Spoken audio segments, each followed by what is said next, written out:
Muy bien, amigos, como les habíamos anunciado, nos encontramos con la ex primera ministra, ex defensora del pueblo, conocidísima, por supuesto, por nosotros, Beatriz Merino, a quien le damos la bienvenida. Muchas gracias. En estos momentos complicados para el país. Pero teníamos algo que comentar de la Universidad de Harvard. Por favor, cuéntenos. A ver, la Universidad de Harvard desde hace unos años, pocos, no muchos, elige a nivel global, digamos, alrededor de 40 líderes, este año son 48, ¿no?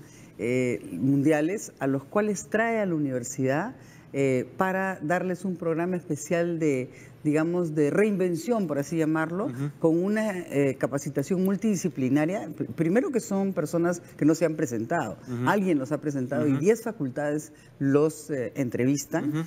Y la idea es buscar líderes que han llegado ya a donde querían llegar, a las posiciones más altas que querían llegar, y pueden, sin embargo, seguir impactando en sus familias, en sus comunidades, en sus ciudades, en sus países, seguir impactando para lograr los cambios que el mundo necesita en las materias sociales más importantes, ¿no?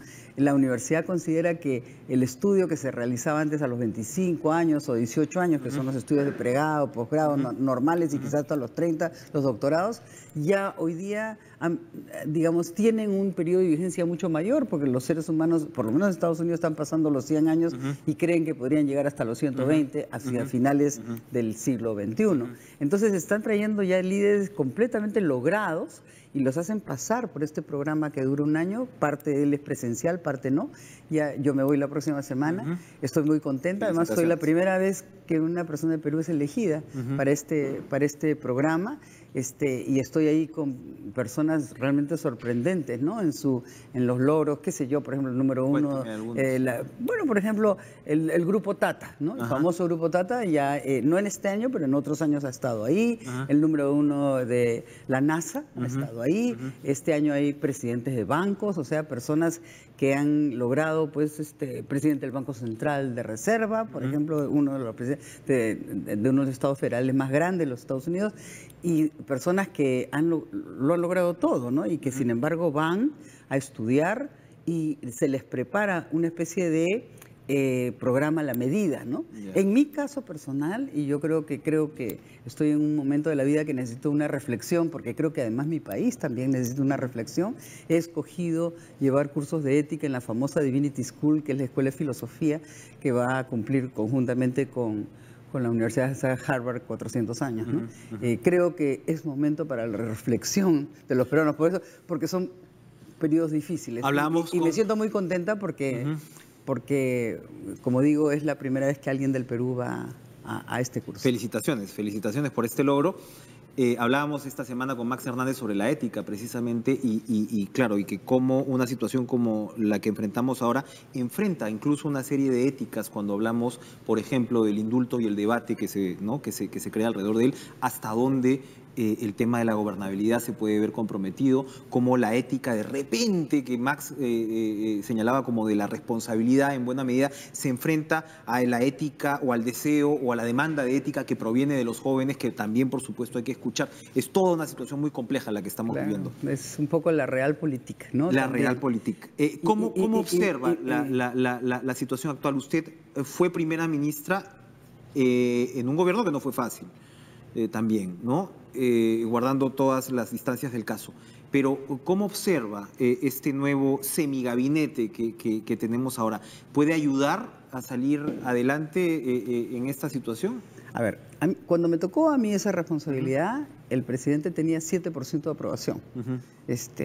En la 7% de aprobación. ¿En qué momento entra usted? Yo después de Luis Solari. Del gabinete de Luis Solari. Y había, bueno, en fin, muchos problemas, ¿no es cierto?, en ese momento, en fin. Y yo recuerdo que estaba al frente de la SUNAT, ¿no es cierto? Y justamente quería ir a hacer mi doctorado en filosofía y en economía a Europa. Ya me habían admitido, ya tenía hasta un piso alquilado, cuando de pronto dije, bueno, voy a ir a hablar con el presidente, y me di cuenta que el presidente tenía 7, porque cuando uno está en la SUNAT no piensa en la política. Tenía en la recaudación, solo en la recaudación, que solo en la recaudación. Que es un dolor de cabeza ahorita también.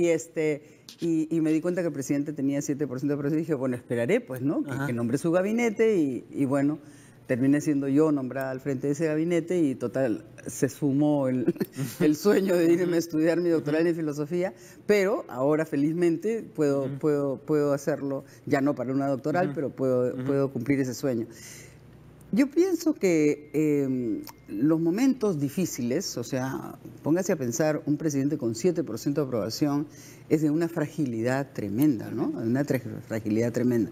Entonces, yo creo que lo que estamos viviendo ahora es producto pues de lo que ha ocurrido, ¿no es cierto?, en las últimas semanas de diciembre, ¿no? Y producto de este escándalo violento de corrupción que desde el sector privado ha, digamos, teñido todo el sector público, yo diría en la región, ¿no? Violento es una buena definición, porque claro, realmente lo es, ¿no? Lo es, ¿no? De cómo ha tomado la política en la región. Claro. Y lo peor es que no ha terminado, ¿no? Porque, por ejemplo, hasta donde sabemos, Jorge Barata, recién va a empezar sus declaraciones, ¿no? O sea, entonces, tenemos que también estar listos, ¿no? Y preparados como país. Lo más importante es que sepamos resolver estos problemas, ¿no?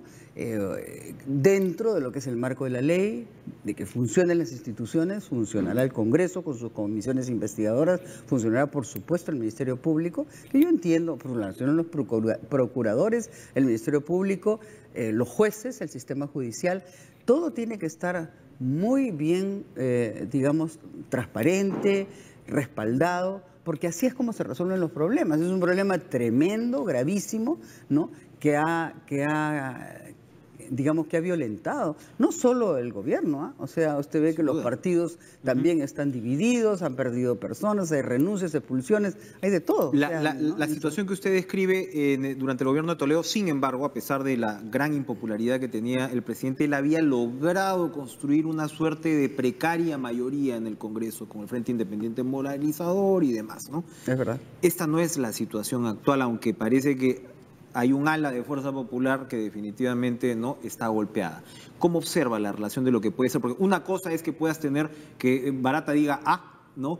Cuando tienes una cierta mayoría como presidente de la República, y otra cosa es que no la tengas. Claro. Y desde las épocas de Toledo la vacancia es un tema recurrente. Para empezar, el tema de la vacancia debería guardarse en un baúl, digamos, y dejar que el Ministerio Público, el Poder Judicial hagan el trabajo que tengan que hacer. Por el tema que se planteó en diciembre, definitivamente ya solo el Ministerio Público y el Poder Judicial tendrán que decirnos a todos los ciudadanos qué es lo que ocurrió y cuál es la verdad, porque desde el punto de vista político ya esa votación ocurrió, ¿no? Ahora, si ocurriesen nuevos hechos, si apareciesen nuevos hechos, entonces yo me imagino que tendrá que evaluarse, pero sin duda, pues, no es el mejor de los escenarios, ¿no? Estar conversando cada 10 días sobre una vacancia presidencial, por supuesto, ¿verdad? Una inestabilidad. Crea inestabilidad y el Perú está creciendo. La propia economía se ve sumamente afectada. Está creciendo ya hace muchos años para beneficio de todos, pero también de los más pobres, porque van saliendo. O sea, yo siempre digo, el mejor programa social es un buen programa económico, porque es quien más te trae personas de la pobreza. Lo que sí creo es que no hay que hacer abuso de palabras importantes como la palabra reconciliación, ¿no? Se ha querido denominar a este año como el año de la reconciliación, se ha querido denominar a este gabinete como el gabinete de la reconciliación. Yo creo que tenemos que empezar por el diálogo, ¿no? ¿Qué palabra tan difícil? Porque me estaba acordando, usted también vivió en parte ese proceso. He hablado muchas veces con Salomón Lerner, Febres, no Guitis, ¿no? Salomón Lerner Febres. El presidente de la Comisión de la Verdad. Exacto, y él en realidad en su momento se opuso a la utilización de la palabra reconciliación dentro de la Comisión de la Verdad, precisamente por la complejidad que esto entraña. Entonces él quería que sea Comisión de la Verdad, y en ese caso creo que Toledo le añadió y reconciliación. Exactamente. ¿No? Sí. Y ahora estamos un poquito en lo mismo, ¿no? O sea, cuando se pone el término reconciliación en circunstancias como esta, un sector de la ciudadanía se siente de repente otra vez violentado, agredido. ¿Por qué tengo que hablar de reconciliación si ni siquiera se ha dado pues un proceso, como usted dice, de diálogo previo, donde las posiciones por lo menos se debatan de una manera abierta? Lo que pasa es que la reconciliación tiene un presupuesto fundamental. tiene que basarse en la verdad, en el diálogo y la sinceridad, pero sobre todo tiene que basarse en poner a las víctimas de lo que ocurrió en el centro de la atención, ¿no? Entonces, yo, por ejemplo, señalaba, hay 250.000 personas inscritas en el registro de víctimas, que no es un registro que uno puede ir, oye, ponme ahí, no. Hay todo un proceso para poder ser incorporado, para que sean incorporados o las víctimas o sus beneficiarios, los familiares. En este momento hay 250.000, creo que faltan 4 para llegar a 250.000 personas inscritas ahí y casi 6.000 comunidades inscritas en el registro que se abrió para las reparaciones colectivas, ¿no?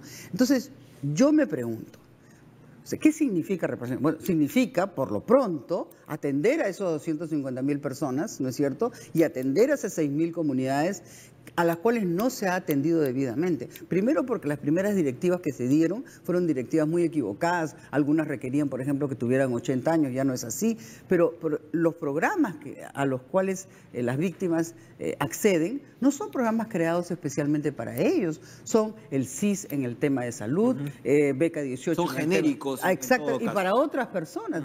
Y no son aplicables necesariamente, por ejemplo, ¿no? Para el caso de las prótesis. ¿El CIS da prótesis? No, y si las da son de muy mala calidad. Y muchas de las víctimas quedaron... Claro que sí. Y ojo, que no estoy hablando solamente de los vulnerables, quechua hablantes, también estoy hablando de miembros del ejército o miembros de la policía que también fueron víctimas, porque también fueron víctimas sin duda de Sendero. Entonces, lo que estoy diciendo es que no ha habido una atención del Estado y tan es así que esto está hoy día en el Ministerio de Justicia y tendría que estar en realidad en la PCM porque es la que tiene que coordinar el trabajo de todos los sectores. Y yo creo que vamos a tener que evaluar, pero porque si no va a ser una palabra hueca, una palabra manoseada, una palabra que no debió utilizarse. Y yo sinceramente espero que si se le ha puesto este año, el año de la reconciliación, haya un avance serio, ¿no? En el camino, pero eso pasa por apaciguar, por dialogar, por reconocer que hay otra persona con ideas diferentes, por reconocer que juntos podemos buscar una verdad, una tranquilidad y por reconocer sobre todo que lo más importante de esto es que jamás ocurra nuevamente. ¿Algo le tocaría directamente hacer a Alberto Fujimori en estas circunstancias? Bueno, ahí podríamos hablar... El centro de la discusión no quisiera hablar de él, ¿no? únicamente de él, pero sí quisiera hablar del perdón, ¿no? O sea, yo creo que el perdón no es una palabra ligera que se dice al pasar, ¿no? Yo creo que el perdón es, digamos, tiene que estar no solo llevado adelante como un tema, digamos, de una compasión, de entender qué cosa le pasó al otro, ¿no? Y tiene que ser, en primer lugar, muy profundo y en segundo lugar, venir acompañado de un propósito de enmienda. O sea, esto no lo haré yo nunca más, ¿no? Jamás. No solamente no lo haré, yo haré todo lo posible para que no ocurra nunca más. O sea, mi trabajo estará no solamente en bajar la cabeza y decir cuánto lo siento, cómo puedo reparar, sino además, ¿no? Sino además, yo lideraré todos los esfuerzos que haya para que esto no ocurra más. ¿Por qué el monumento del Holocausto está en el centro de Berlín, en el centro de la ciudad? Es un gran debate. ¿Por qué no lo hacían en un suburbio, en las afueras? ¿Por qué lo pusieron en el medio de Berlín? Para no olvidar jamás, para que cuando pasaran en sus autos, en sus buses y en sus bicicletas, lo estuvieran mirando, para que Alemania recordara siempre lo que pasó, y hoy día es política de Estado en Alemania, los lugares de la memoria. Así es. O sea, el lugar de la memoria en Israel ha sido construido con dinero de la cooperación alemana, como lo fue aquí en el Perú. Pero es una discusión que en el Perú todavía, digamos, no se resuelve, porque cada vez que se aborda, por ejemplo, al fujimorismo con respecto a esto, la respuesta es, ¿por qué me preguntan a mí y liberan terroristas?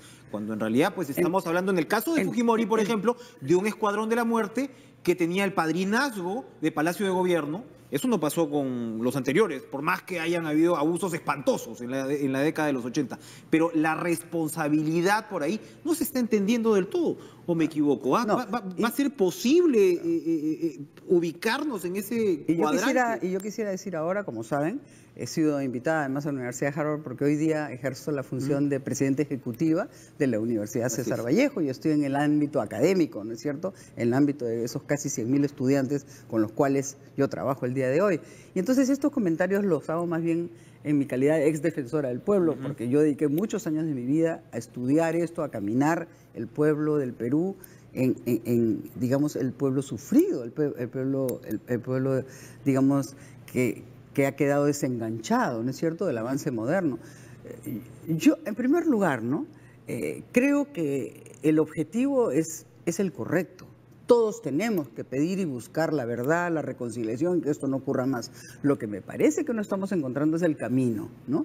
Y a mí me asusta, o sea, me preocupa que se utilicen palabras con rapidez y para resolver un tema político cuando las heridas del Perú son muy profundas. Las heridas de los países que se han dividido por esto no se resuelven así nomás. Y si no, ¿qué es Cataluña? Claro. Y si no, ¿qué cosa está ocurriendo en España? ¿Acaso no significa que las heridas de la Guerra Civil Española todavía están presentes? ¿No?